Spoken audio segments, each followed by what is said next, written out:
Good morning, everybody. It's your boy Trax, and we're just coming to you live on this Tuesday night.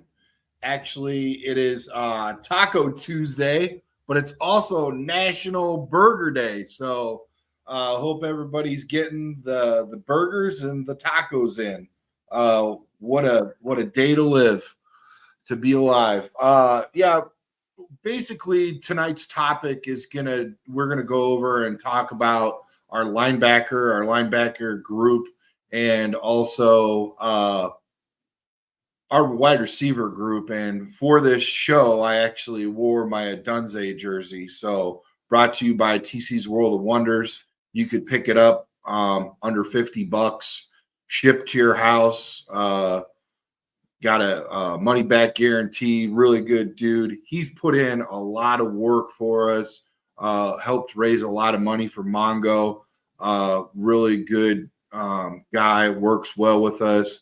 Never had a problem. Lots of orders. I got my Caleb William jersey through him. What's up, Bruce? What's up, Aunt Moss? What's up, Squeegee? Yeah. So yeah, get your order in, man. It's really good quality stuff, as you could see. NFL. You know, a lot of material to cover this bad boy. But let me tell you, I was very elated during the draft. Well, momentarily here in a little bit, we'll have the other Brandon, the other half of the Brandon Squared hop on. He should be here any minute now. He's just finishing up a couple things, and he'll be here. Yeah, so I was really excited when we got that draft pick, Dunze. I'm not going to lie. I mean, there were so many different ways that we could have went. You know, we were already right out the gate. We're getting Caleb, right? So pick number 9. What are we going to do? Are we going to trade back? Are we going to trade forward? What are we going to do? You know, and I never thought. I did think that in a million years that this type of GM, the GM that we have, would pull the trigger on something like this. But there were so many needs, and I was okay with whatever it is. If it was an offensive lineman, yeah. If it was an edge rusher, yeah. I mean, I get it. Any one of them would have been fine. But this one, I don't know, guys. It just feels right. It just feels like we did the right thing. He did his due diligence. He did his work, and right away he meshed really good with Caleb. Which is fine and dandy. You know, that's good. Rookie to grow with, guy that's in the same draft class. They got some familiarity, and then you got Keenan over there, and of course, the professional elder statesman now of the Bears, DJ Moore, which happened very fast because we only had him for freaking 0.2 seconds. Just 1 year, and now already he's the seasoned vet in the building, but talk about a wide receiver room, boys. I mean, seriously, I cannot think of another time other than when we had Brandon Marshall and Alshon Jeffrey on the team that I was excited most recently. I mean, it's really cool. And then the 2 tight ends, I mean, it doesn't get any better than that. Not to mention all the other complimentary wide receivers that we have in the building. But I will say this. Let's rewind a little bit, because at the point of Raquan Smith, I was very, very disappointed. It brought back some old hurts. Basically, when we got rid of Urlacher, when we got rid of Briggs, all of that started to happen. I just felt, I don't know about you guys, and you guys can leave comments in the chat. Make sure you like and subscribe. And we appreciate you and everything. We hit over 800 subscribers. I know that's not a lot compared to some of the other guys out there that we're friends with, like Windy City and Chicago Bears Central. But it's still pretty impressive. We're very proud to have 800 subscribers. And if you're following us on Facebook, please convert over to the to our YouTube, because we are growing, and we're trying to get that to grow and ever get bigger.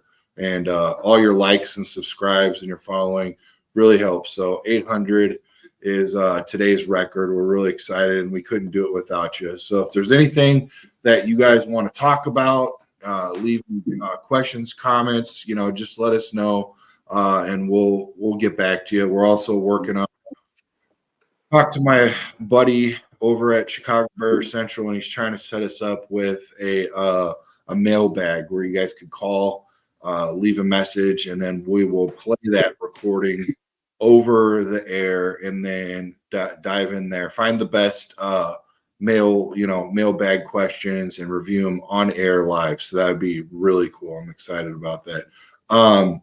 But yeah, getting back to what's up, Brandon? Thanks for joining us, man. I told him that you'd be here. Can't Yeah, I was rush. having, for some reason, when I do it through the link through the messenger, it works just fine. When I try to do it through my text, it doesn't, for some reason, it doesn't let me log in. I like to do the emails too. When I get the emails, a group email sent out, that helps out a lot. A lot of guys like that. So this was kind of just a impromptu something that we wanted to do. We were very happy last night. We had a really good review. A lot of people showed out and showed up, and there's Thanks, just guys. been yeah, thank you, man. There's just been an overabundance of things to talk about lately, and PFF's coming out with all of their stuff. ESPN's coming out with their rankings and all this and that, and even there's some bets going on right now. Early bets. Put a little bit of coin down on some things and whatnot, and we've got a lot of shows and things to talk about. But yeah, so getting back really quick, the old hurts of getting rid of my favorite linebackers, Urlacher, Briggs, and all that. That was really a bum deal. And to this day, I still feel like they both could have played, longer, whatnot. I mean, heck, guys are clamming for freaking Calais Campbell right now. I mean, Jesus Christ. I thought freaking Urlacher and Briggs played way better than that freaking bum. Again, I will say on record, he reminds me of a little bit younger version, but not too much younger, maybe a day or two of Jason Peters. The only difference is Jason Peters got called off the couch. Calais should be on the couch. But I mean, he got 6.5 sacks, but he was playing on a team that allowed him to get that because he wasn't the guy that they were, trying to get. But everybody wants him and, get him on the cheap, whatever. But getting back, trying to stay on topic. The thing about it is when we got rid of Roquan Smith, I was like, oh, here we go again. We're doing Bears things. This is not good. This is not good. Then when we go out and we get Tremaine Edmonds, TJ Edwards, and then Sanborn, it's like, oh my God, baby. We got 3 guys for the price of 1 and got a discount. Got all that for even cheaper. And I'm like, how does that even happen? And these guys are covering, they're in a new system. They're covering the defensive line. Everybody's complaining about is not that good, and you have to have a really good defensive line. We've had Singletary on here tell you guys straight up, without that 85 Bears defensive line, he would not have been able to do what he did. And that's true for, the Bears right now. I mean, God's honest truth, those linebackers have been working overtime, and now they're starting to get a little formidable defensive line. So, but them boys, man, they are something else. I just unpacked some of their stats. It's unbelievable what they did. And then when Sanborn went in and played middle linebacker, and then he went back over to strong, it just shows his versatility and stuff. And I really like the kid. I can't believe we picked him up and undrafted, whatever. But 3 guys, man. 3 guys for the price of 1, and I finally got it. But and they wanted splash plays too. So they wanted length, they wanted splash plays, they wanted interceptions. You were talking about sacks last night, all that kind of stuff, forced fumbles, all that kind of stuff. So I was very excited about that. Once it finally started to evolve, it didn't happen right away, right? So I was still disgruntled. But once we did get it, we got to see them on the field. I'm like, wow, these boys are for real, So I was really excited about that. It was definitely a breath of fresh air. We had more bodies out on the field. We definitely needed them. But to the point of it's now we've got some new toys to play with. We've got all in one swoop, Keenan Allen. And, DJ Moore was like the guy last year. It was like we were just elated that we actually just picked him up. And then we had some side pieces that were complimentary, and they're going to play so much better because DJ Moore, and then they can't, double them all the damn time. And if they do double them, then they'll open up, these other guys, whatever. Well, those guys didn't do that hot. But now you got Keenan Allen, who's a number one receiver, and now you got a Dunze over there. I mean, quite honestly, boys, this is definitely a new group that we have to be really excited about. And I'm almost wondering that same excitement that I had when the linebackers came over all at once and toned down that, aggression that I had towards the Bears. Is that is this even a greater feeling that I'm going to have with these receivers? I mean, I would say so. I would say so. Brandon, what do you say about that? Do you think that these guys are actually going to elevate and be more like, are you going to feel better about these three guys together as opposed to those linebackers when we got them? I think a lot depends on how Romadunze handles, the NFL, the transition to the NFL, and you got to worry about Keenan Allen's health. But yeah, it's hard. It's hard to compare the two units. I think the wide receiver room has a little more accolade. Like, you've got a couple of guys. I don't believe DJ Moore's made a Pro Bowl, has he? But he should have. But I Oh, see the linebacking core. I think they're going to do better this year. I really do. And TJ Edwards kind of flew off the charts for me. He played. I really didn't know who TJ Edwards was when he was a Philadelphia Eagle, and he ended up being one of the best players on that Bears defense last year. That towards the end of the year was ranked first, especially against the run, and Edwards had a lot to do with that.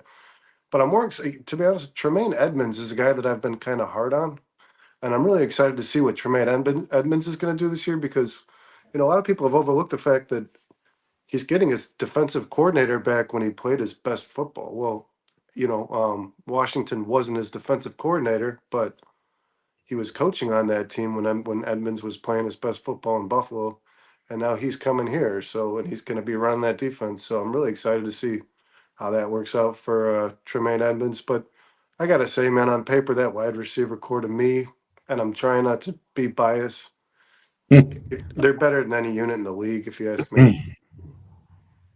and it on paper because again, Adunze, Caleb haven't played a down, but theoretically speaking, now we can go ahead and say that all day about Keenan and DJ Moore. Holy crap, just those two alone. I'd be happy with those. Like I said earlier before you got here, Brandon, if we would have got a defensive end, if we would have got an offensive lineman, if we would have got a defensive tackle or wherever they saw that we needed to need, I would have trusted that, right? And I would have been okay. I would have been okay with Keenan Allen. I would have been okay with, DJ Moore. I would probably say that later in the rounds, remember we were talking when we did a bunch of those mock drafts, later in the rounds, pick up a guy on the cheap, whatever, bring him in, see if we can't get something going from them, kick the tire, whatever. But a Dunze, dude, for a lot of people are saying that he could have been the best receiver in the draft, bro. And that's like right now, it's all fine and dandy to talk about it because until Marvin steps on, right, until Dunze steps on, we don't really know what's going to transpire, what's going to happen.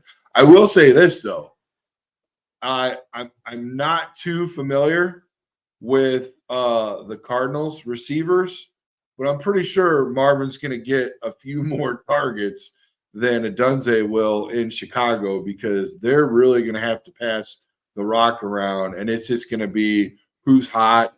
I don't know what's going to happen. Matchups have a lot to do with it, right? If you're, if you're locked in over here and this guy's just eating your lunch, you got to go to the other guy, right? Or go to the third guy, or spread it around and then go back to him later. You know what I mean? I watched a game where Devontae Adams didn't get a catch the whole first half. Then the second half, he just freaking blew the doors off. and I think that was part of the game plan. And Brandon was like, well, we're going to pretend like we're not going to use him the whole game because he's just locked up. He's not getting any separation, whatever, so we're just going to use him like, the whole game as a decoy, whatever. Next thing you know, the second half, he torches them. So, I mean, there's some of that too, but yeah, man, but is it not a good feeling? We had somebody, not just you, but somebody else mentioned that the DBs are pretty impressive as well. And such a good feeling to have three groups on our team that are very competitive into who's who. And it's really cool. Pro Football Focus weighed in on us and said that they believe that we have the best receiving group in the NFL, which is what you just said a little bit ago. So, and you didn't have to pay $119 a freaking year. I was getting ready to do that, but I wasn't going to pay the $119 a year for the Pro Football Focus. I hope there's a way around that because there's a lot of cool content that I like that they got, Yeah, So, you know what I just read today? what'd you read? Actually, after you sent me the show topic, Yeah. Pro Football Focus actually had Tremaine Edmonds and TJ Edwards ranked top 10 in linebackers last year. I didn't know that. That surprised me, to be honest. I Yeah. thought I thought Edmonds was a little slow at kind of learning Eberflus's defense, and he did the same thing in Buffalo. Man, it took him a year. I mean, he didn't hit the ground running. It took him a year to get kind of acclimated in Buffalo, and once he had gotten some continuity there, that's when he really started to take off and be the year the Bears. The year prior to the Bears signing him, I think he was one of the best linebackers in football. So, I mean, if he gets back to that, I think you're right, though, Brad. I think the Bears have a top. We don't have to call them the best. Let's say a top three wide receiver unit in the NFL. I do believe they have a top three, even with Byard being there is probably your weakest link.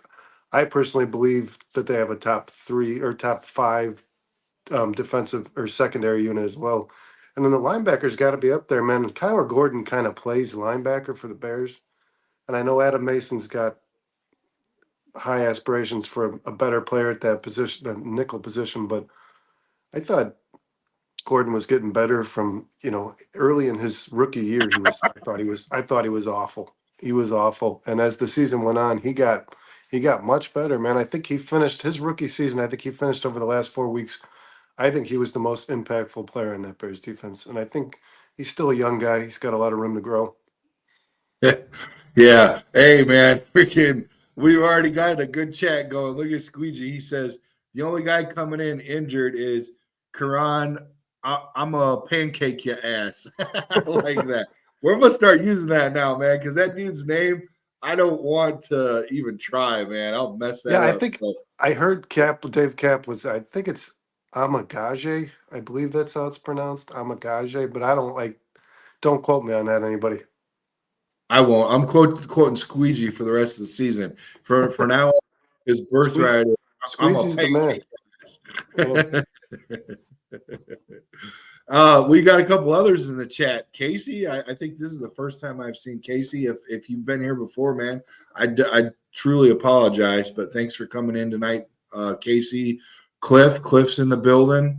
Cliff says the Bears running backs aren't terrible too. Let's get into that in a second, Brandon. We'll unpack that, and then we'll circle back to our topic. But I'm with this that comment. I like that comment. Cliff, he said Brandon, Bears did get an edge and an O lineman. Maybe it's guys with upside that have to grow, but still. No, I get that. I was referring to in the first round, Cliff. In the first round, the ninth pick, going out and getting, big motor guy that's first round, day one starter type. That's what I was talking about, Cliff. I do know that they went out and got Austin later. And obviously we just talked about, I'm going to pancake your ass too. He came a little bit later. But, oh, man, thanks. I needed to laugh, bro. AC Adam, he's in the building. And let's see, Gregory Stevens. What's up, Gregory?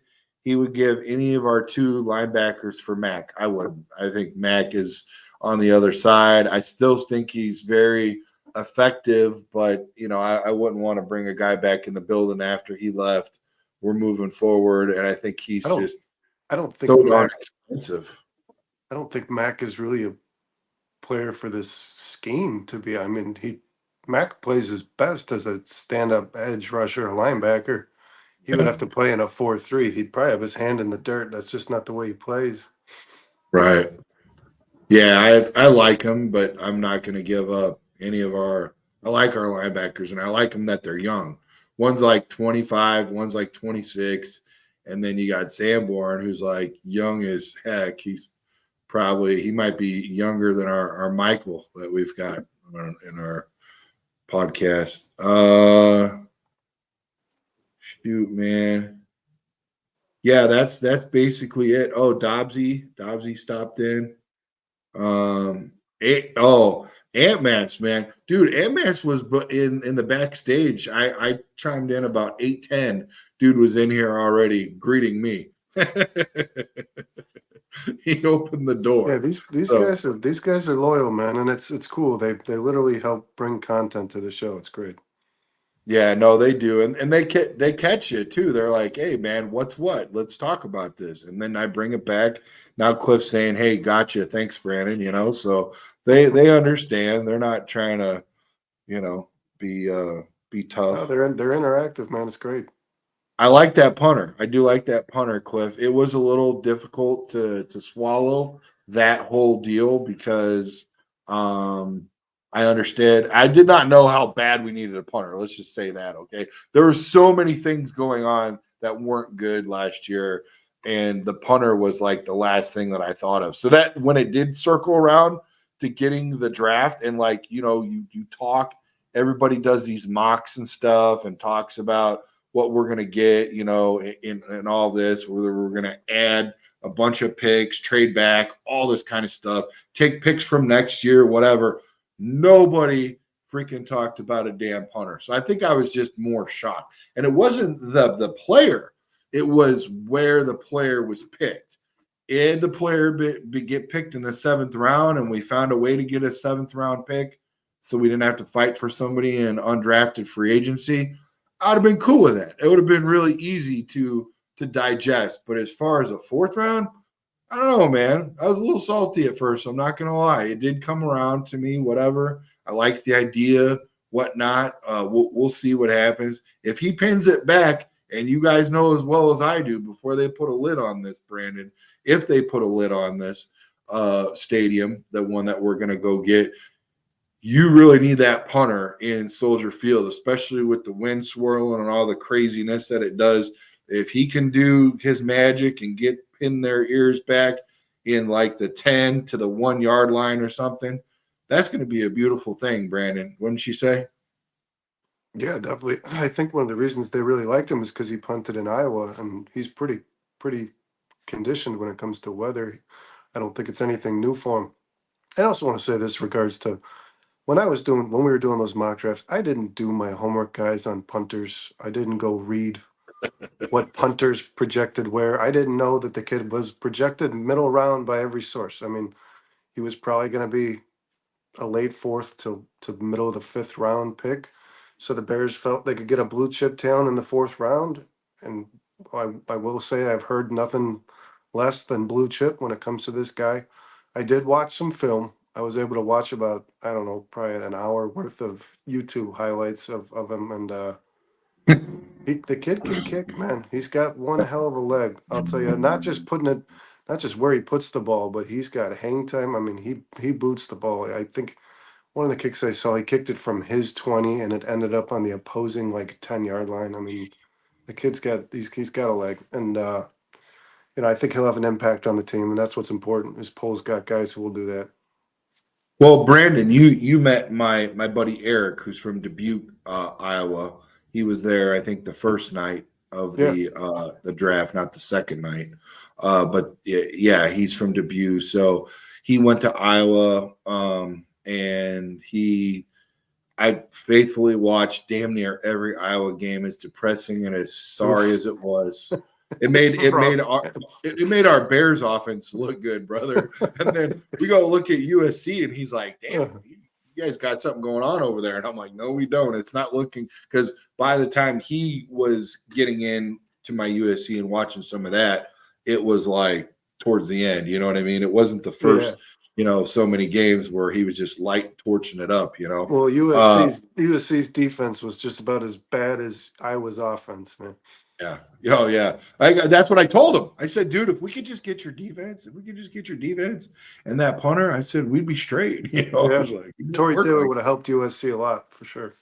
dude, you ain't lying, bro. You ain't lying. So, um, yeah, I mean, okay, so let's get back to those running backs, Brandon, because I know you've talked a lot about those.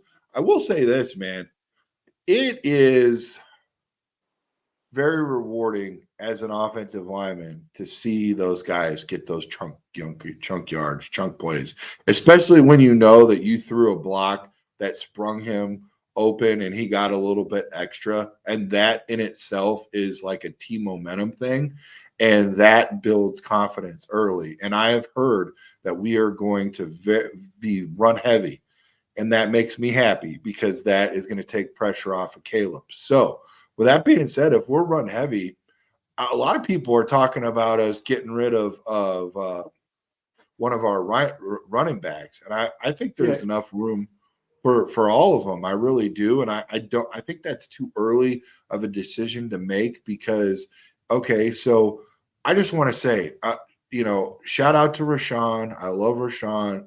I think it's a little too early to say what he's going to be. Swift obviously is going to have the lead in this because they paid him the most peanuts. But I think that there's enough room, Brandon, on that team for all of them. At the very least, stash one, put them in the honey hole of the what do you call it, the practice squad, Practice and score, yeah. yeah, I Yeah, really think there's some room, bro. I read that piece by Brad Biggs where he was Yeah, discussing does Khalil Herbert and Roshan Johnson have to compete first? He said, keep your eyes on Khalil Herbert not getting a roster spot. But he said, because Travis Homer is such a utility on special teams. dude. Oh I mean, my, I'm sorry. I if you're a valuable running back versus a valuable special teams piece, the Bears better know what's more important to their success because DeAndre Swift is obviously the lead back on this team, and when they signed him, I thought he was primarily just going to be receiving. I thought they had a lot more faith in Roshan and Herbert, but it does sound like Herbert's going to fall into the RB3 position. But Herbert has run for 4.9 yards per carry over his entire career, man. I mean, it's not like the guy's been non-productive. It's not like he's just, as Steve Smith called a jag, just a guy. You know what I mean? He's a skilled player. He's athletic. He's done his job. I know this. I know the you know what Bears. it comes down to, though, right, Brandon? You know what he's lacking. The one thing that Yeah, they I know. I want. was just gonna say. I know the Bears don't like his pass protection, and they have a rookie quarterback, so that's gonna bother him.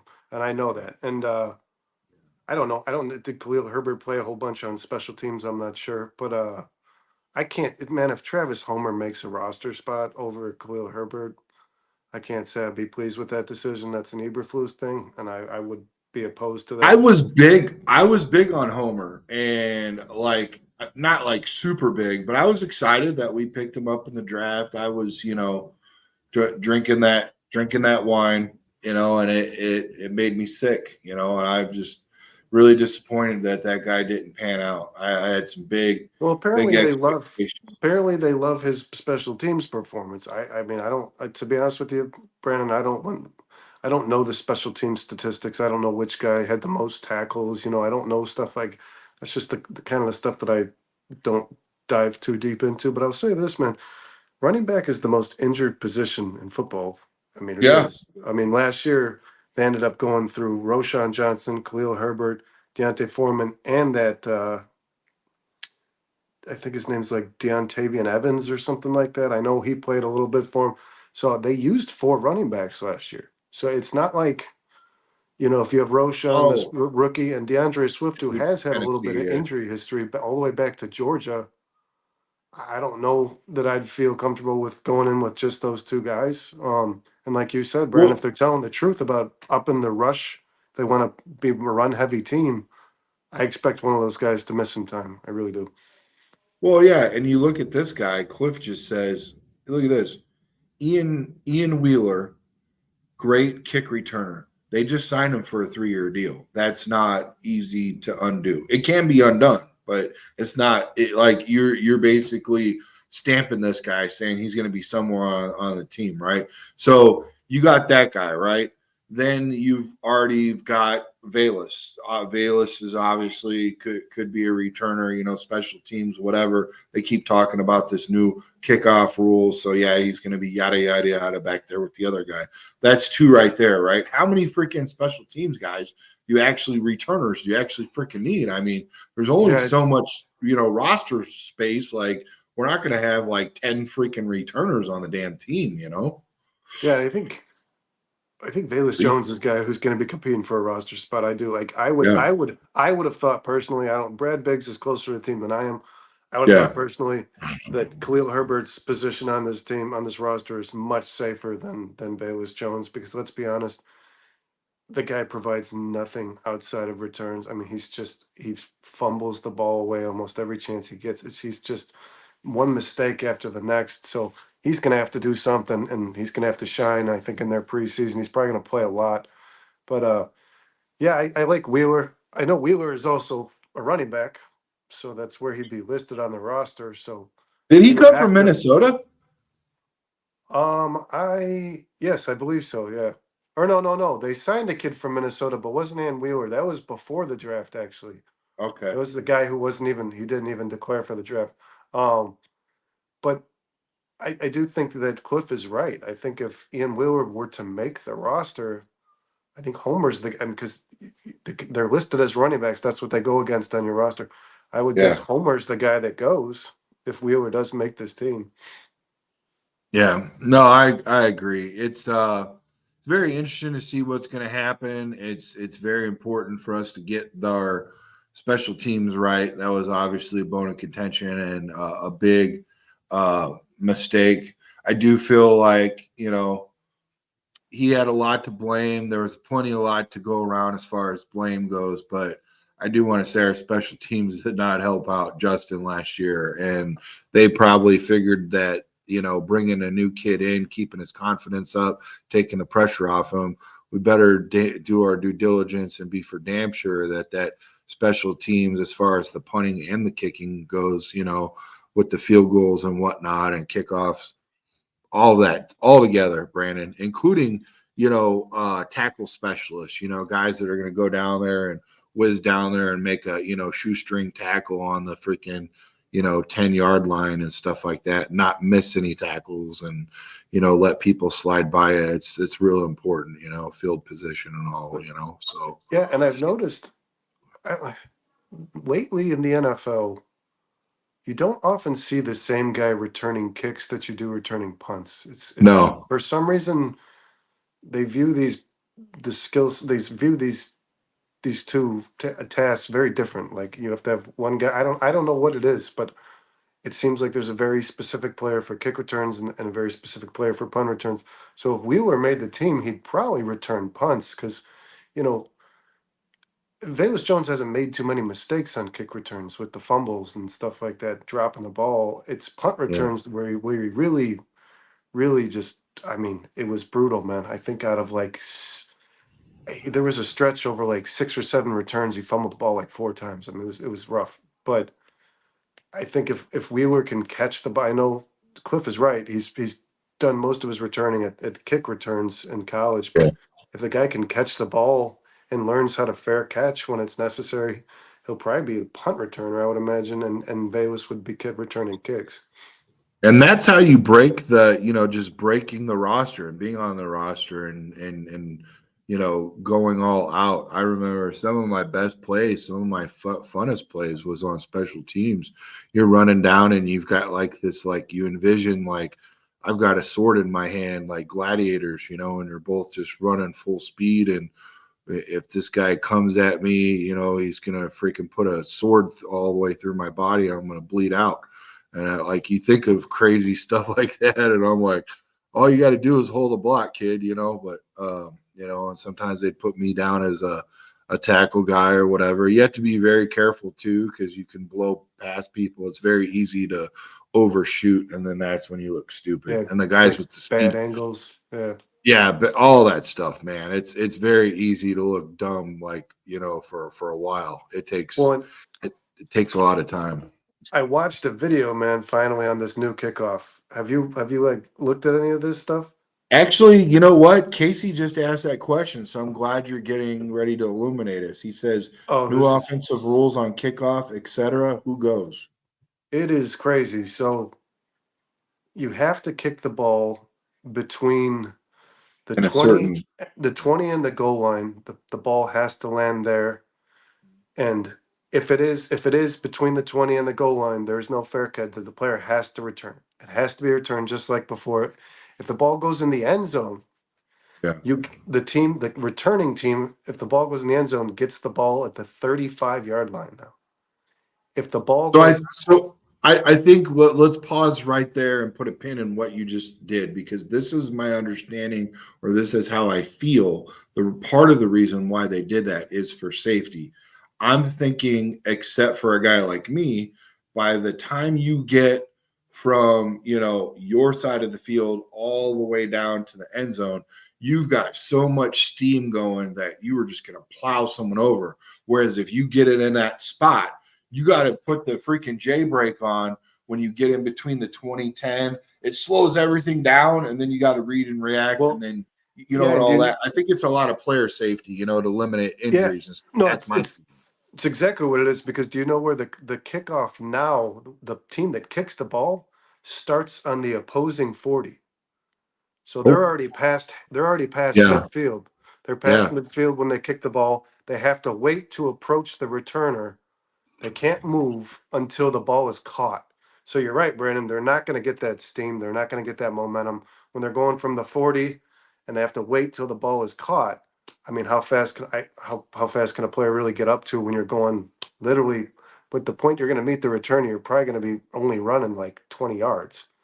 yeah. So, and then if you kick the ball out of bounds now, the But team has Brandon, you said at the 40. I mean, that you're almost at like midfield for an onside kick. You're not that yeah. far off. No, you're past. So they're kicking from the opposing 40. They're not kicking from their own 40. Oh, They're beyond midfield already when they kick the ball. geez, oh, And then geez. if you kick the ball if you get a penalty, like the ball goes out of bounds, or you don't Yeah, put it in that, if you put it too short, it doesn't land between the 20 and the end zone, the goal line, yeah. the other team gets the ball at their 40. So they're already at Okay. midfield, basically. So yeah, this is going to be interesting. I think they're trying to force returns, which is good. Yeah. They're encouraging returns, but they're also trying to make the game safer, like you said. And this seemed to have worked for, I think it was the XFL that started it.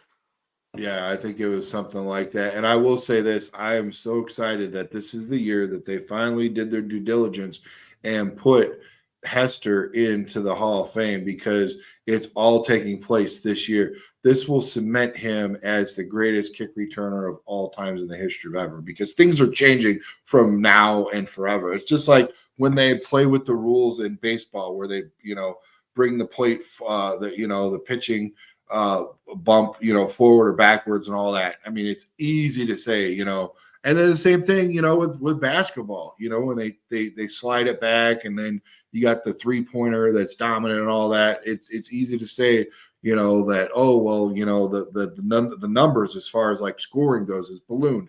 They took out, the hard nose, in the paint play. It's all perimeter now.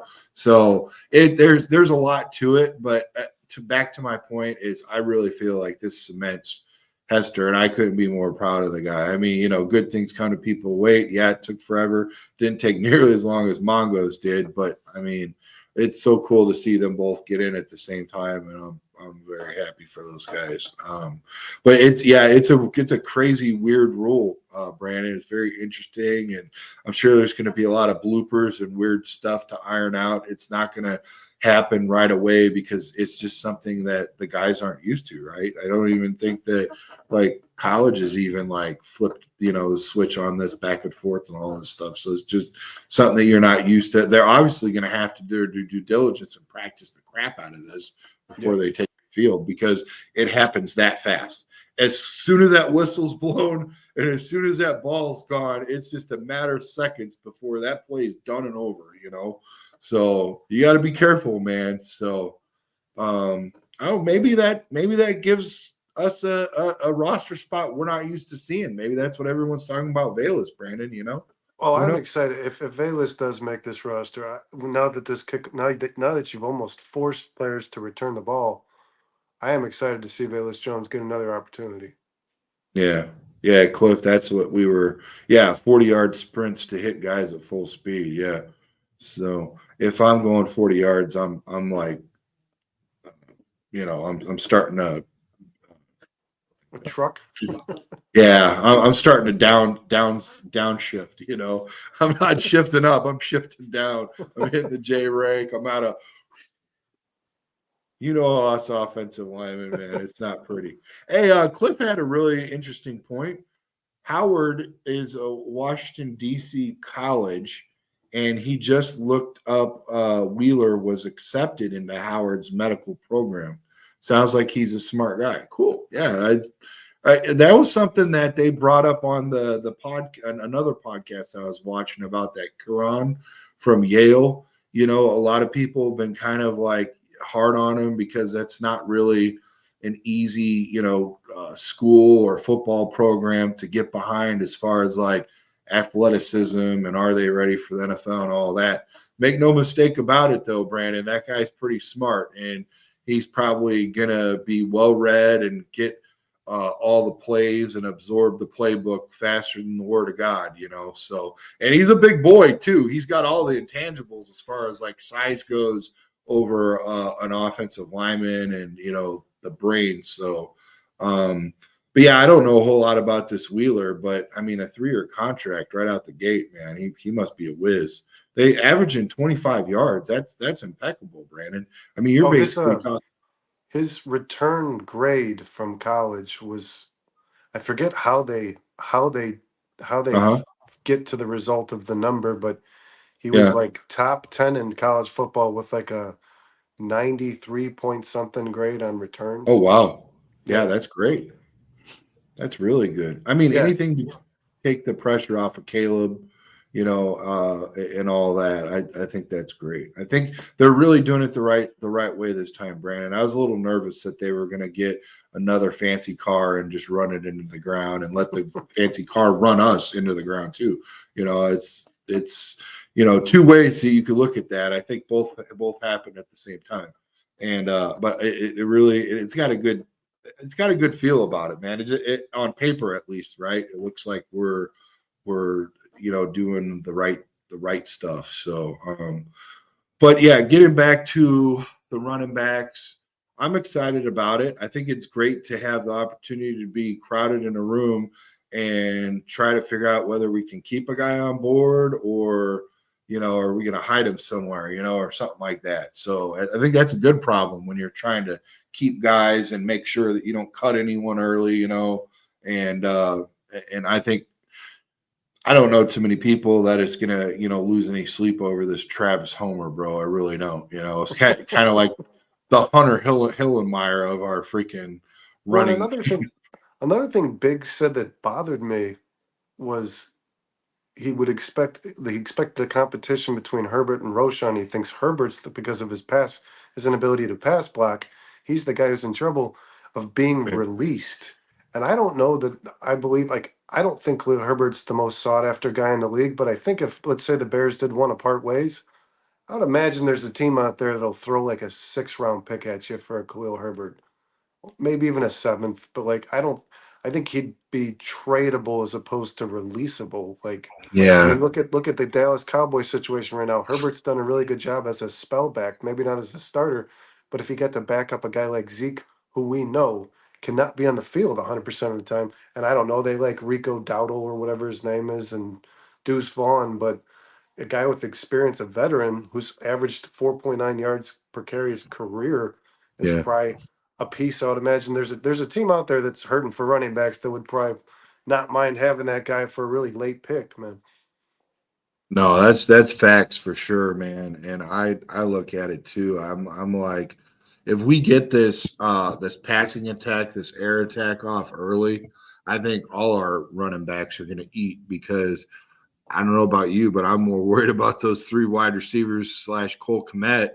and company before I am getting about a 3-4 yard chunk. These guys could get, 10, 15, 20 or over the top chunks. So I'm worried about my first 20 yards and maybe even the end zone, depending on where we're at on the field. So I'm going to go ahead and, not put an 8-man box in. I'm going to put my nickel dime packages out there, and hopefully we can take advantage of that. Caleb's smart enough to see, where the open guys are, and drop those off and do some play action, and also, get some free yards. Hey, why not? Let them run it up the middle, give the receivers some breath, share Well, share it a little. and It'd be then none cool. of these like DeAndre Swift's obviously a phenomenal receiving back, but not, Yeah. the other two guys aren't slouches. You know what I mean? Yeah.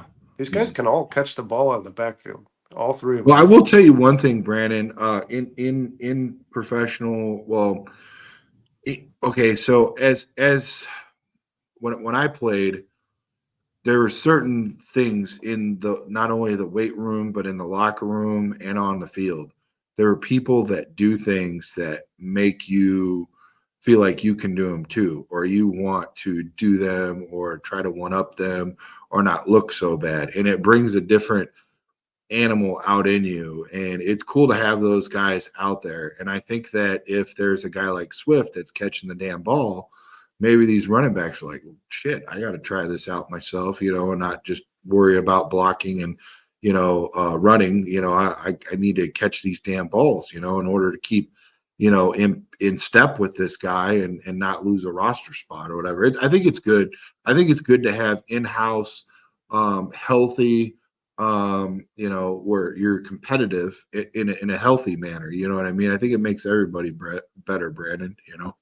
So, And I and that's think kind of what I've always liked about the Eagles and teams like that. Bro, it was like if they lose a guy, you don't even like realize that guy's gone, and there's another guy in there. Like 2 is not that far from 1, and 3 is not that far from 2, and 4 is not that far from. You know what I'm saying? It's just like yeah. they draft so well. They've got guys, and I think that's what polls can do. It's just going to take some time. It's going to take the whole 5 years to make a team look like the Eagles and teams like that, where they just draft well and they bring so many damn guys in that you're not going to be worried anymore, Brandon, about how come I don't have my other damn edge rusher? How come we don't have enough sacks? It just, you can't turn and I know this with the offensive line, you can't, hit that switch and it just, I thought it was going to happen.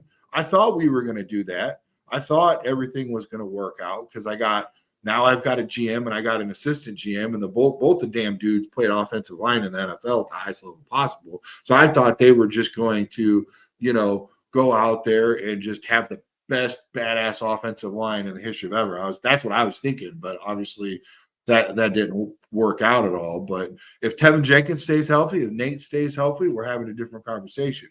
And that dude on the left side, who's a 5th round pick, Braxton I'm Jones. Braxton and Borum. I'm not sold on either of them. I'm hoping this Quran is the dude, the pancake guy. What was it? S pancake. Yeah, dude. I'm really excited about seeing if that guy can come in, elevate his game, and play left tackle, because PFF, I think they got that wrong. I'll say it to their face. I don't think we got 2 bookends, man. I think we got Well, 2 bookends for now, but I don't think that freaking Braxton is the freaking, what and hero what I'll over say, there. like you said, Brandon, it feels different because what I'll say about Ryan Poles is it feels like the Bears were often taking pieces from a bunch of different puzzles, right, and trying to put them together, and it didn't work. And you have Yeah. like you said, the Eagles who have depth, where you see one guy go down, the next guy comes in and plays well because they find players that fit what they're doing. I think Yeah. Ryan Poles this time finally got all the pieces from the same puzzle, and the coaching staff just needs to put it all together. No, yeah, you're absolutely right. They've got to put it all together. They've got to figure it out. And there's times where, but you know what? I heard Olin Kreutz openly say this. He said there were guys that were clamoring and wanting the left tackle to be replaced when he was playing. He's like, okay, well, who are we going to replace this guy with? And everybody thinks that they know that this guy is available, or throw some money or do trade, whatever. Honestly, if he's good, like he's an Olin Kreutz, there's another team looking for Olin Kreutz, and they're saying that they're going to trade to get Olin Kreutz. there was no way in hell that my Bears would have got rid of Olin Kreutz. So there's No. some of that too, Brandon. You know what I mean? So I don't think Poles is a dummy. I think did what he could. I will say this. If Darnell Wright was a left tackle and freaking Braxton was a right tackle, I'd feel a little bit more comfortable because that is Caleb's blind side. Now, if he was a left-handed quarterback, then I'd be okay with Darnell over there and Braxton where he's at. But the only reason that I'm very concerned about the left tackle position is because that's my Caleb's freaking blind side. And if I know you've been watching, everybody's been seeing. That's where he likes to do his naked bootleg left and throw across his body and do those miraculous, beautiful throws. I want to see a left tackle pancake the crap, and I want to see some awesome highlights of stuff like that popping off this year. That'd be beautiful to see that happen. But with a guy that doesn't have no ass, a guy that doesn't have no leg strength, he's got a good upper body, but if you look at his bottom body, it's just up. It's weird.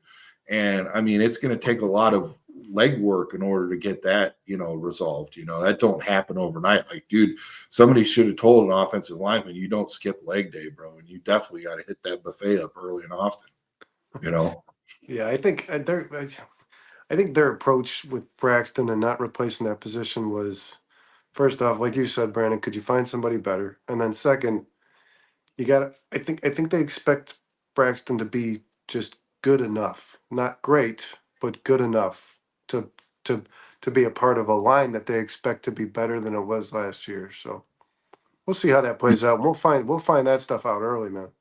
We're Yeah, gonna see how guys, we this got over line. 100 we got over 120 in the chat, and these guys are going off. They're doing little emojis of pancakes and stuff. They're making me hungry.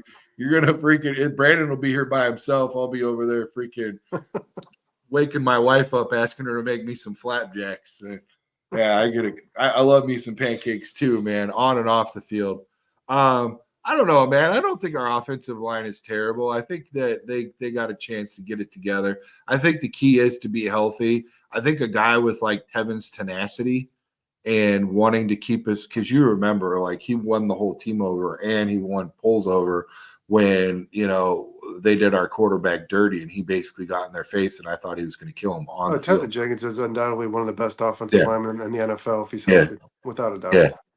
But keeping him, yeah, like you said, and we drafted him knowing that he needed surgery right away. So that was obviously a thing. And you know as well as anybody that when you get surgery on something else is next, possibly. It doesn't just happen like in that area or below that area, above that area. It happens far too often where somebody knows and has to get another tune-up. Well, and So didn't hopefully he's all done with tune-ups and he knows that this is his contract year. So he's got to play through his boo-boos and all that kind of stuff. And whoever is the left tackle, Tevin can elevate and kind of, hey, dude, I remember I'm telling on myself right now, Brandon. I remember my left guard covered on that inside. When I had an inside blitz, from a linebacker, whatever, safety coming in hot. Okay, here's the deal. That guy would slide over and get a little bump because he knew it was going to, I had my hands full on the outside and it took a little bit longer for me because, the tackles, the bookends, lateral movement is not the best thing. They could kick step out and block out here, but laterally fast to get inside and hit that block right. So my guard would always do a little bit extra to help out. And I think Tevin could help Braxton out. But I did find out something. Did you remember this, Brandon? I think we touched on this early at the end. I Yeah, think I think what you're gonna say I've had in my head like he had a shoulder injury. yeah, I think when Yeah. I actually ended up thinking of I thought when the season ended he had a neck surgery. No, He was neck. nursing Yeah, stuff. but you Yeah. play with the neck injury the same way as you play with the shoulder. That's Yeah, yeah. he was Yep. nursing stuff for sure. Yep. Yeah. Yep. And I would almost venture that had you control the head. You remember wrestling. You control the head, you control the whole freaking body. Yeah. So if he had neck injury, he's not freaking and you got to wear a helmet while your freaking neck is come on, dude.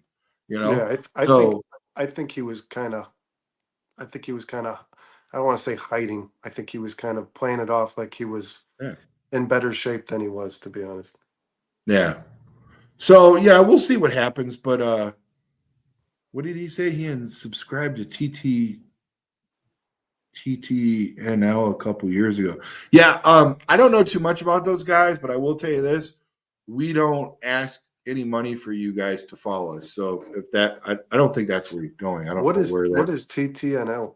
I don't even The know what tape that is. never, the tape never lies. It's a group of guys that they talk on their podcast and they talk about sports, whatnot. Mostly Bears, all Bears, I think, Never and heard of her. never heard of her. Yeah, the tape never lies, but the caster line dirtbags. Geez, squeegee. Well, don't hold back. I hope I never get on your bad side, squeegee. Geez, man. No, but I don't know all that about it. I'm gonna keep it a buck. I'm trying to keep positive here. You know, I really don't want to say anything bad about them. I don't know a lot of bad about them. I just know that they do have some subscribers that pay a monthly or annual. They just break We down don't tape. That's all they we do. don't. That's a good question. I've never really delve into their stuff because as some other podcasts that we follow that we're friends with and they're on here quite honest, oftenly they have mentioned that they're just a bunch of slow talking crackheads. So but that's what they say about them. So when you get a review like that, I'm like, I'm not sure I really want to watch that, do I? Or is that like one of those like slow moving car wrecks where everybody's got to stop and take a look. And yeah, I don't know what the appeal. They've got a big following. They've got a lot of people out there. So, but he's not the only person that I've heard some bad stuff about this tape never lies. But oh, here you go. They attack. They attack anyone who doesn't agree with them. Hey, and not that I Oh, they're attacked liberals. Brandon. Exactly, and not that I attacked Brandon last night, but I was trying to make sure you guys get heard last night. So we don't ever like attack you guys if we disagree with you. We might have like a little heated discussion or a little back and forth because we're all red blooded Americans over here that watch Chicago Bears and we're very spirited, and all that kind of stuff. It doesn't make But for good content if we all agree either. I'll say that. yeah, no. As a matter of fact, we've actually staged a few punches, but just so you guys know, we had a little fun with it. Yeah, No lies. somebody had to play the advocate. Yeah, remember that, Dustin? Like, dude, what do you I've known you forever. He was throwing me off that day, man. What was it about? Do you remember what it's? Because I just told him. I says, "Hey, listen." He was telling me earlier before this was like early in the off season. I don't think Fields Yeah. had even been traded.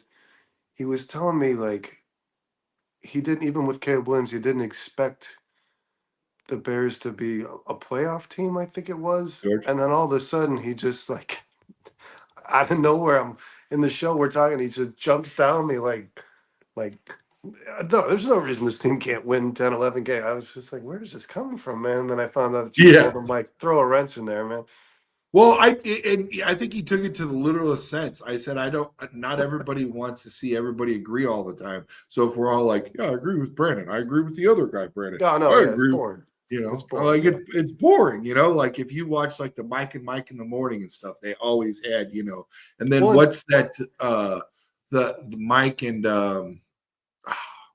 Kornheiser. They're always arguing all the time. Wilbon. Yeah. And you know what I like, Wilbon. man? I don't think necessarily because there's topics that I can be very split on. And Yeah. if three guys on this show, if there's four of us on here and three guys on the show are saying something one way, I think it's always worth it looking at another perspective, and even if it's not Mm, something that I'm necessarily 100% behind, and I'm yeah. not gonna say it like it's something. It's not a hill I'm gonna die on, but I think it's most important that if we have any debate over anything on the Bears or sports in general, that you got to look at it from every single angle that you possibly can, and that Oh yeah. does cause disagreement. No, it definitely does. Yeah, especially um yeah. And the bigger groups that you'll see that we have throughout the week. I try to keep Monday and Tuesdays low key because you kind of like ramp up into Wednesday, Thursday, Friday. the partiers get towards the end of the week and it gets bigger. And then Friday is just kind of like chill baseball talk and whatnot. And if we get some really cool news over the weekend, or the Cubs ramp up, or something happens, or now we got the Sky, and maybe we'll, have a little impromptu, podcast or something like that. Well, And things are going to I like Mondays because these guys are all hanging out with us, man. All these guys in the chat, all of our viewers, especially the ones that have been loyal to us, man. It's like, grow. what do you do on a Monday night? I mean, let's be honest. You know what I mean? Like you Yeah. went to work for the first day in the week, most of us. So it's like you just want to kind of Monday night, just kind of want to kick back and relax. And if you can watch some Bears content, why not, man? Look at this guy. He's still going out, man. They did him wrong or something, man. He says, Brandon, you guys are friendly, even if there's a disagreement. I got an FU from TTNL when I disagreed with her opinions on Deshaun Watson. Damn, that's an old hurt. I said he hadn't been convicted of anything. Well, I mean, if the butt oil doesn't fit, you must acquit, right? What is the point of doing sports content if you don't have viewership that can come in and give you another perspective and disagree with you sometimes, man? That's the point Yeah, of it, right? That's the yeah. because if somebody disagrees with me about something I feel strongly about, I'm going to just state my case. This is why I believe what I believe. I'm not going to get angry about it and shut it down. That's not what sports show has ever done that and been good. You know what I mean? And Cliff often like a lot of stuff he says I think spot on. Cliff is definitely level. Most of these guys for are level headed, and I like Yes, hearing them out, stay and grounded. Yeah, yeah, try not to and let I your think bias into the way you view sports, which is kind of how I approached that show last night. I think I got a little too amped up, but like we were talking about the trenches, and I just don't. I never allow myself being a fan to think that something's better than it is because I root for it, and that's I why. think it's your I think it's a little bit of your brother too, because I mean I'm not getting in the middle of family business, Oh, but we've done this you for years, man. you definitely have a different vibe about you when it's just you and me or some other guys. But when Kyle's on set, man, you are a freaking bulldog. Yeah, we've done this for years. Kyle's and I'll say this. We each have our own we bring something to the table because Kyle's a very glass half full kind of guy, and no matter how grim it looks to me, and I'm kind of the opposite. I don't want to say that I'm super pessimistic, but I try to look at the reality of the situation. When the Bears finished that season 3 and whatever with Justin Fields, I think second year, I was saying before the season started, they're the worst team in football. They're undoubtedly the worst team in football, and I think Kyle had aspirations that they were going to be, like a 5 to 8 win team. And I was telling him like this Ross, it's just so bad, man. So that's we Kyle's always going to try to see the better side of things, and I probably look too often at the things that bother me. So we try to find a happy medium. Yeah, it comes in waves. Cubs are up 5-1 at the top of the 10th right now, which is huge. We definitely need this game tonight. Sox are down. Uh, man, I'm so sad that the Sox are down. That sucks, man. I wish the Sox could turn it Yeah, around. someone needs to No, throw they're the socks in the wash because they stink, bro. here. It's The brutal. it's the bottom of the seventh. It's 4-1. Blue Jays got the lead, and It's a tough team, man. White Sox got a guy on first. So the Storm beat the Sky 77-68. Our boys from Chicago Bulls Central, they had in Chicago Bear Central, they did a watch party Yeah, with live the call. Sky. Yeah, it was really cool. Did you see that? I put the link up.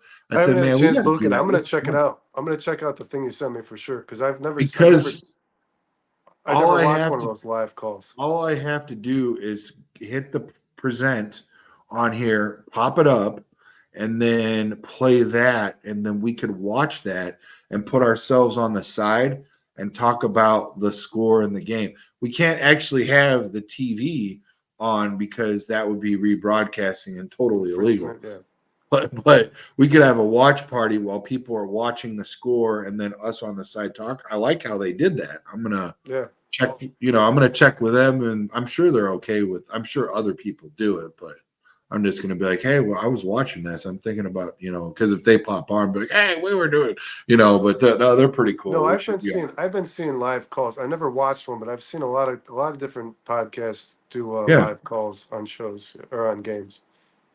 the scrolls. Ain't that the stinky socks? Ain't that socks a semi-pro team? Yeah, it's just ugly, man. Yeah, it's like here's what did somebody say yesterday? They're like, don't take the socks. Yeah, don't try to give the Cubs the worst franchise because the Yeah. Sox got that locked up. Yeah, more like the Uh, Chicago sucks. James Childers says, I'm definitely looking forward to the Bears with this upcoming season. He still catches all sorts of hell at work, but he's always sticking for the Bears, even though I'm always he's away from the region. I think he's like a tractor guy or a tractor supply. I had him on my original Facebook before I got hacked, and he does some sort of work like that. But yeah, he's out of the area, but he's still a Bears fan, and he brings it up Tell him he can all come the out here and help me with these 5 acres. time. Right? Dude, you need some goats. That's it. Just let them loose and go freaking work out and eat some Yeah. steaks and Eat it stuff. all up. Yeah, Let them eat them all up, dude.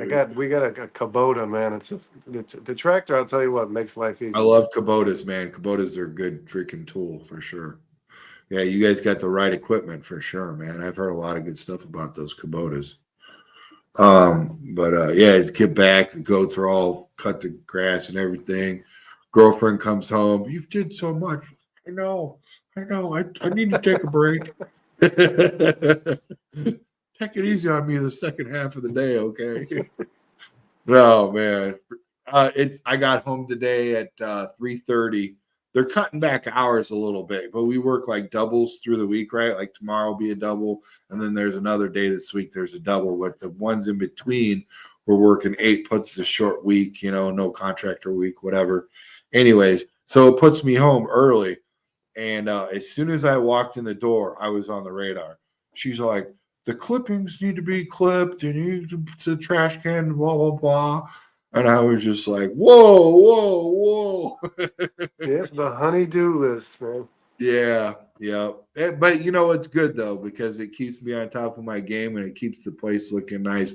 We got family coming out of town for a wedding, and I want my place to look good, man. And that's the thing about working all those ungodly like 90 hours a week and all that craziness, is like you don't have time to like keep it looking real nice. You know what I mean? Well, you know what I'm talking about because when you guys go do the horse, things and you're away, like you feel it when you come back, ain't it? Yeah, well, and I would say this to because I think we have 8 horses. 2 of them are away. One of them's Yeah, training. The other yeah, one's being inseminated. But yeah. So like a lot of people, my weekends are my busiest days, man. I mean, there's no doubt about it. My Saturday Sundays are much busier than my actual days when I go to my actual job because it's it's a lot of work, man. It's a lot of work. My hose what in the name is world is Squeegee? You've been having a couple cocktails, bro. Let my my hose name my is Lucy. we'll see. James actually is telling us what he does now. He says, I'm just the wash boy guy at CMB Operations, which is a John Deere dealer. Yeah, so I remember. Okay. Yeah, so hey Sorry, man. James. We go Kubota here. John Deere's they make some good stuff though, man, for sure.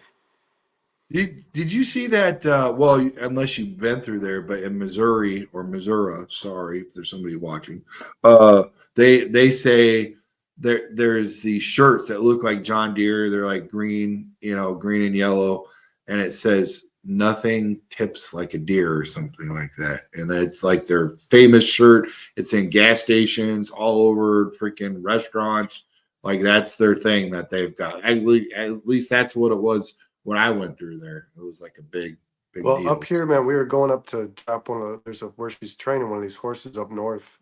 in Wisconsin. We were driving up that way, and I see this huge lot, this like John Deere dealership, and literally a block down the road across the street, I see this giant Kubota dealership, the two largest dealerships I've seen for either company in my life. It's just funny these guys are right across the street from one another. Yeah, yeah, for sure, man. It's a trip. Cliff says my wife and I painted.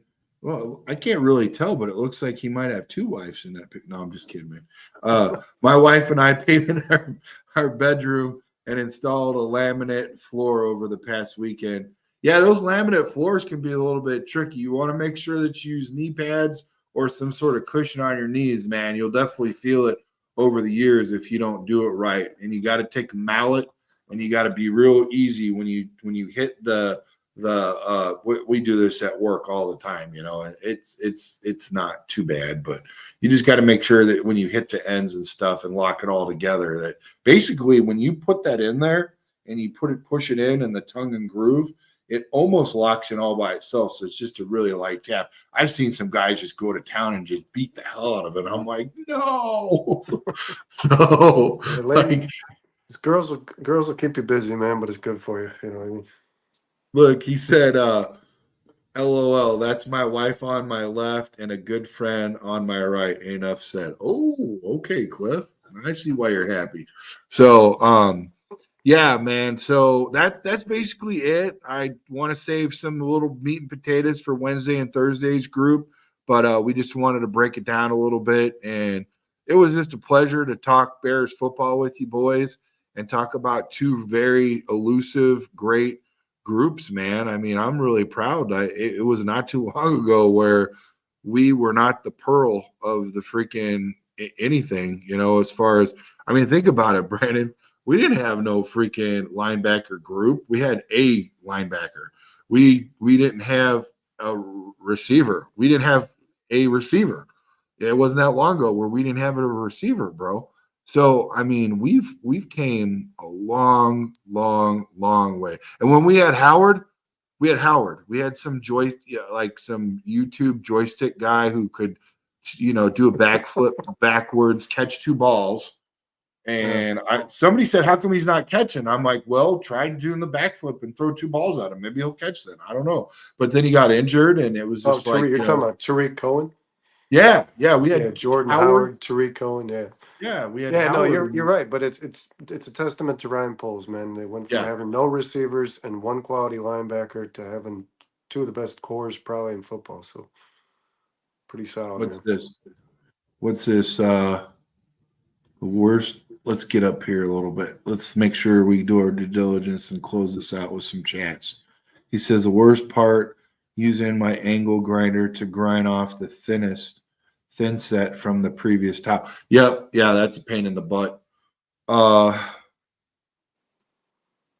Does not matter how good the Bears receivers might be if they don't have a QB to get them the ball, and the O line does not give the QB to throw. Go pack, go. Oh, wow.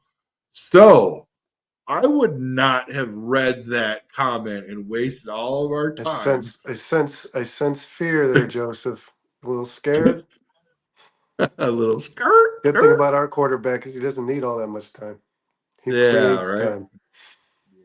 There you go. Allen and Moore have never had a season with over 8 TDs receiving in a year. Will they have a good? Will they have a wide receiver good for 10 TDs? Last wide receiver, Alshon Jeffrey, to score TDs for a Bear wide receiver. What he's trying to say?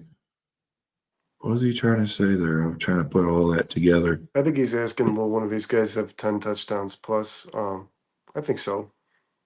I think it's very possible. I think if they don't get it, they'll be really close to it. I think together they might have in the upwards of like 20, 25. I don't think they'd have 30 between Yeah, all and three you of them. got to think the Bears really like Cole Kmet in the red zone. He's a Yeah. big body target, so expect Cole Kmet to catch some touchdowns. Hey, Jay Grizz, thank you for that thumbs up, bro. Appreciate you, man. Thanks, Chris. Yeah, thanks for telling everybody else to do the same. Bear down, brother. Yeah, look at everybody saying, "Hey, Grizz, look at this." Jeez. Look at fuck Green Bay, Blow Black Blow. Oh I man. was hoping Yeah, I was hoping one of our guys in the chat were gonna light that up. I knew that we did not have to even entertain. I knew they'd take care of it, even though you helped out a little with the heavy lifting, Brandon. Thank you. Uh, Cliff says Bears have never had wide receivers in a QB like this in his lifetime. Yeah, and FGV. Oh man. I wish we could stay this podcast a little bit longer for Jay Grizz, but hey, Jay Grizz, at least you could go back, rewind it, and then watch it again and give us two likes. Like and Can you do that? subscribe, man. Two Like and watches? subscribe. Yeah. Yeah, like and subscribe. Oh look, CTS Diva. That part. Yeah, she said she's, she's down. Let's see a Man, lot look of at that. gonna see a lot of FGB. Man, Diva's going to get us all in trouble with that pretty picture she's got there. Looks a lot better than mine. So, all right. So, is there anything that you have in closings right now that you want to talk about, or anything that's coming up that you're excited about? No, man, the world of sports is pretty dry right now. I'm not the big, Kyle. My brother's obviously a much bigger baseball guy. I'm not crazy about baseball. I've been keeping my eye on the Cubs, but this for me, I'm loving this.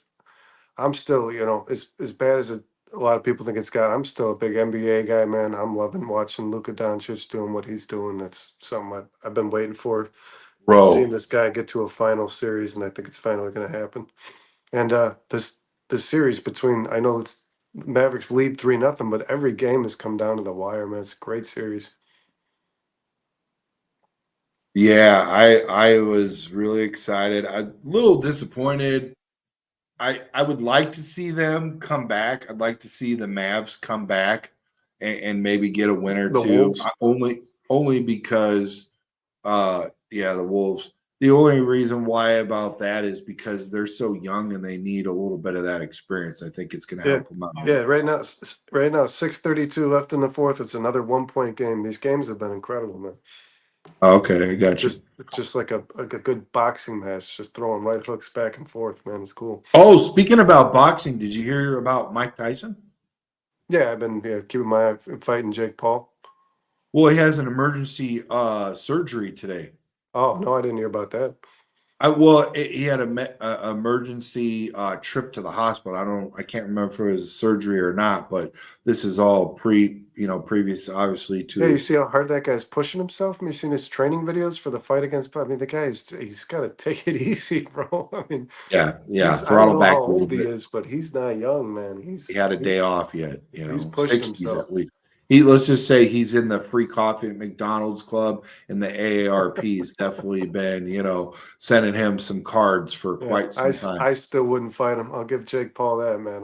Dude, I wouldn't get in any ring with that guy. I'd rather get in a ring Did with a you see bear. some of did you see some of the things that Jake Paul has written in there? Like like Mike will get extra money if he doesn't knock him out in the early rounds early or something like that. So many minutes, blah blah blah. There's a lot of freaking fine print that Mike probably didn't even freaking read, and he's gonna probably go in there and like do that Sphinx 8 second knocks his ass out. I think Jake Paul thinks it's going to be because of the difference in age. I think he's kind of under the impression it's going to be an easy fight. He's going to be rudely awakened, man. That guy's still got one hell of a punch, man. Doesn't matter how old he is. That guy can put you out. Dude, look at this. He said Tyson had an ulcer flare up. That's not bad. They made it. Hey, I'm just telling you, Cliff. I'm not breaking any news or nothing. I read what I read. They made it, and you know how they do this, right? National TV makes everything bigger than it is. You've seen that with our Chicago Bears in the locker room and all the drama and how Caleb's going to be, all this and that, whatever. And we all can see now that it's not that bad at all. And I'm telling you right now, they made this thing with Tyson way bigger than it was. I can't wait to go back to work tomorrow and tell the boys when they read that shit that it was just an ulcer flare up because shit, like why, like as big as of a guy like Tyson is and as tough as he is, why would that even be a reportable thing? Like, who Well, it can is there?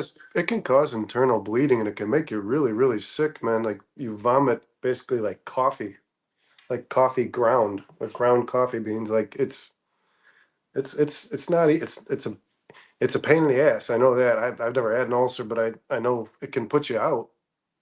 Yeah. I don't think it's like considered very like life threatening, but it can put you down for a couple days for sure. No, no, yeah. I just the whole thing about the macho, Mike Tyson calling in about an ulcer or something and making major news. Like He's got a something is hangnail. something's not adding up, bro. Like this doesn't feel like Tyson-esque, okay? He's So, one but tough guy too, man. If he went to the hospital, something's bothering him. You know what I mean? yeah, I ain't messing with that guy. I never said nothing bad about that guy either. Nah, He hell no. could no. Probably, I mean, prime Mike Tyson was probably the best heavyweight fighter in the world, man. Yeah. And there ain't too many of. Hey, look who Paul's been fighting, dude. They're all like older, guys that are beyond their When prime, after whatever. he talked all that trash to not Tyson Fury, Fury's younger brother, I forget his first name, but Fury beat him up, man. I'm pretty sure Paul lost his last. Maybe that wasn't his last fight, but he lost to Fury. Well, what's I think his drink shouldn't be, or no, that's his brother. The wrestler. Logan, He's yeah. got, yeah, Logan's got the prime drink. Maybe, his brother, the boxer, should come out with freaking uh, past your prime drink. Because that's who he freaking fights, are guys that's past their prime. Yeah, and So and I'll say Jake Paul's a good. If he wasn't, I heard Joe Rogan say this. I'm not going to say it like it's my own opinion, but I think he's correct. If he wasn't a YouTuber before being a fighter, people would probably take him a little more seriously than they do because he's a good fighter, man. did you see him get on the NFL field yesterday? Did you see that video? No, So he was led, I think it was down in Florida. It might have been Jags or something. And there was actually a guy on him, but he only covered him for like 5, 7 yards or something. And it was all scripted. He definitely let him go. So he takes off into the end zone. The ball was thrown on time. It was thrown right, but he over steps into it and steps out of bounds and didn't even make the catch. And then he was talking about on my way to the NFL or something. I'm just like, dude, you uh, gotta stop. You gotta stop. There's no way. what is this obsession with when somebody's good at something? We talk about all the other things they might be able to do. I'm like, it seems like it's become like a fab. Like, you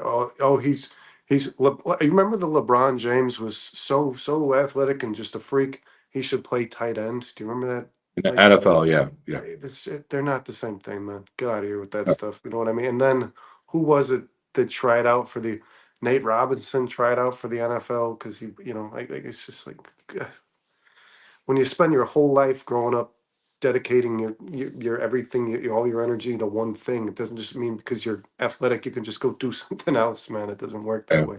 Remember, people were No. talking about like Usain Bolt should try out wide receiver. Like, oh, there's so much more to it than running, man. It's like, And Jordan, though, even though it was at a lower level, Birmingham, whatever, he's still 200. But that was pretty impressive average. And then how long did he walk away from baseball before he picked up the yeah, bat again? You know what I'm he saying? played So that was baseball. impressive.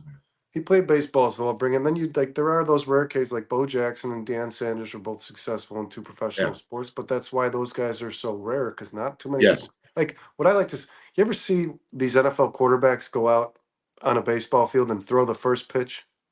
The first pitch, it's Mhm. 60 feet from the pitcher's Yeah. mound to home plate. Most of those guys don't Yeah. even get the damn ball to the plate, man, and they never get it in the strike zone because you watch these guys in the MLB do it and you think, oh, anybody who's athletically gifted should be. That's easy. It's not. It's not like trying to put everything you have into a throw and getting it into a box, this big. It's not. It's a lot harder than people think it is, man.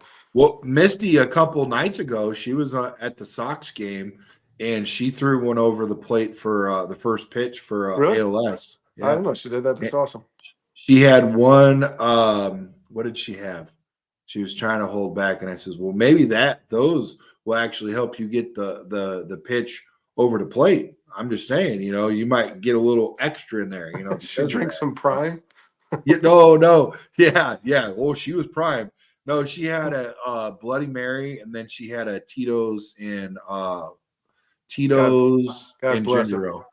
Yeah, Tito's and ginger ale. Tito's good stuff, man. Oh yeah, I love it. I think I'm gonna try. We need to do that food show again soon, man. That was a hit. That was a good one. But I was talking to your buddy Sean the other day, more so Kyle's. He was saying that he tries JMO, and ginger ale. And That's Dustin's drink. That's what Dustin drinks. oh, that's Dustin's. Yeah, Jameson and ginger. Yeah. Well, I think Sean might too. I don't know. I don't know Yeah, if I know. Sean was drinking that the other day, and he was telling me because he had the picture. He put it in the chat, and he had a picture of his drink, and I'm like, "Whoa!"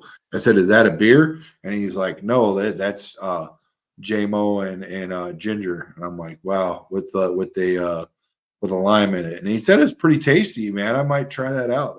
That doesn't sound Yeah, to be I not a soup. I bartended for 13 years. Not a super common drink, but I had a handful of people order it.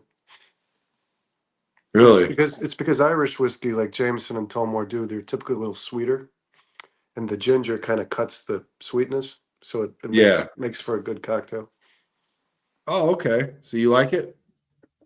I don't really drink bourbon too much, man. I don't whiskey in general. I don't mess with anything dark, man. Yeah. If I were to drink, I'd drink tequila. I'd drink vodka, something clear. That seems to Okay. do me better in the morning, man. Yeah. Because tequila is sugar free, so Okay. I like feeling like I can get up and go to work the next day. So There you go. Notorious says that he just got back from the grocery store and he's $200 lighter bear down. That don't take much, man. It don't take much to be $200 lighter going to the no, grocery store. you get home with a handful of bags and you're like, what the hell did I even buy? How did I spend that much? You know what I mean? It's crazy, man. Ant Man's pancake supplies. Back to the pancakes. Yeah. Yeah. My He son. got some Prime, some Tito's, and some pancake batter. That's what he wants. Yeah. There you go.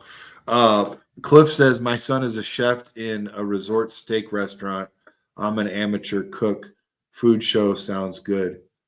Well, Cliff, yeah. I see We're why the women hang around you being we're a chef. going to Cliff's house. We're going to Cliff's house. He's got food and women. Let's go. No, just kidding, Cliff. No disrespect. Just eat all the junk food. You'll feel better. I saw a shirt that I think it was Dano had. We didn't have, but he sent it to me, and it says, "I eat junk foods, or I power lift so I can eat junk food," or something like that. But let's see. I like Palomas and Mexican firing squads. Jeez, oh, Pete. Oh man. He's a type 1 diabetic, so I stick with tequila. Yes, Okay, like sir. you No said sugar. earlier, no sugar, man. Inflammation is way more serious than we are hearing. What does he Yep. mean by that? Sugar Uh, cause oh, inflammation. sugar. Oh, okay. John, Commanders improving an insane rate. Jaden Daniels is tossing heaters at OTAs, slinging rockets to McLaurin, 30 and 40-yard bombs. Ball comes out naturally quick with his mechanics, throwing all over the yard. So, John, are you giving us Commander updates and a Bears? Like, what's going on, dude? Well, We had a Packers. We and had a Packers sneak in, and now we got John giving us Commander updates. What are we doing? Jaden Daniels going to be doing that as long as there isn't anybody hitting him. Oh, dude, bird leg. Yeah.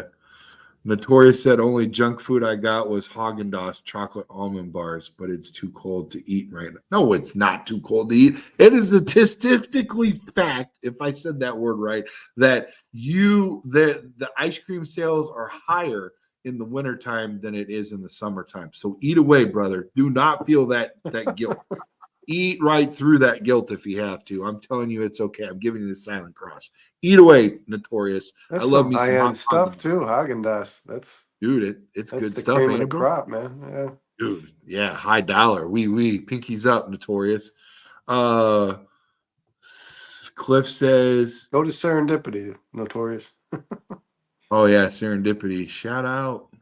What does that say? LOL Skiorty from BCP came down to my house and did a seafood boil. Oh, that sounds good, man.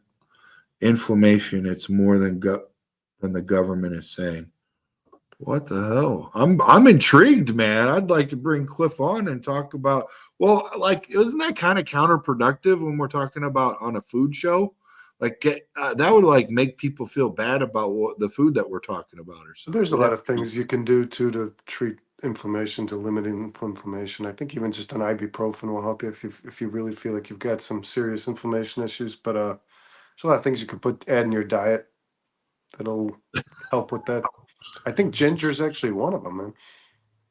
Man up and take one for the team TBG. Yeah, but ginger ale is not officially ginger, right, bro? It's just like a flavor or No, I'm something. saying like my girlfriend buys like they're just literal just Oh, ginger chews. It's like almost it's packaged like a candy, man, but I'm telling you, it's not. It's not good. I had one the other day. oh, he said inflation, not inflammation. We're on another topic. My bad, Where Cliff. the hell did that come from, Cliff? Oh, he's talking about the price of groceries. Yeah, inflation is he's absolutely right. Is about as bad as I mean. This recession, right? Didn't we have two periods of negative growth? He Are was we still talking in about recession? inflation the whole time, and I kept saying inflammation. I think we're in recession now, right? I I don't don't. know I think we're beyond our freaking point. We need to go to bed, bro. I'm embarrassed. I gotta yeah, for go. sure, man. Yeah, it's feeling that way. Before they freaking think we're a bunch of hillbillies. Cliff's like, we're talking about rising prices, not inflammation. Hey, inflation gives me inflammation. Right. Thanks, man. Thanks for the cover, bro. All right, guys. Hey, thanks for putting up with us, Stooges, especially this one over here in the left chair. And we appreciate you. Make sure you hit that subscribe button, hit the notification bell, be a friend, tell everybody, all about us. So we have a show coming on tomorrow night, a show coming on Thursday night, and a show coming on Friday night. So just keep your eyes peeled and we'll drop it like it's hot. Till then, bear down, Charlotte, Chi-Town up. Bear See you down. guys.